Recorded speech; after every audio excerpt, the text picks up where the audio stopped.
Conflict avoidance and people pleasing is the number one root cause of these mind fuck breakups where your ex breaks up with you out of the blue, and one day everything you think is perfect, and then the next day they're breaking up with you.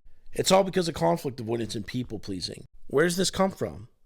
Well, it comes from an environment in childhood where either feelings don't get talked about, there's really no open communication. It's just like dirty looks and kind of like feeling out the vibe and keeping shit to yourself. And without this proper communication energy and love invested in the child from the parent, they internalize this wound that they feel not good enough.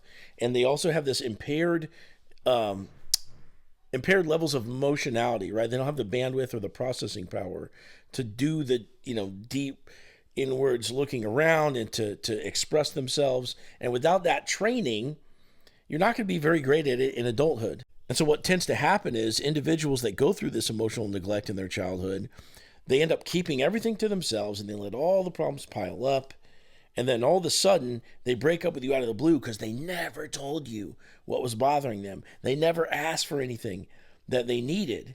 And it built up this resentment, and they kind of built this prison for themselves of, how they needed to live life according to making you happy and everyone else happy. And you're sitting here thinking, well, I didn't ask for this. Like, you didn't have to do all this. But you never got the chance to talk things out with them because they were keeping everything to themselves.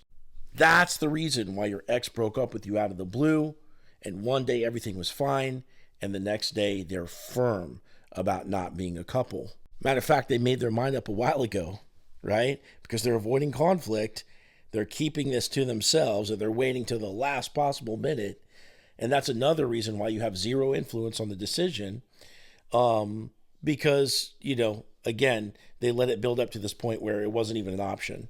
So clearly the communication issue needs to get fixed, but you're not going to be able to do that with somebody that's pushing you away. You're going to have to let them go away for a while, let them miss you, and then come back in later, reattract them, and get them into couples therapy if that's what your goal is. So if you want some help getting your ex back, click into my profile, click this link right here, set up a call with me, and we'll go from there.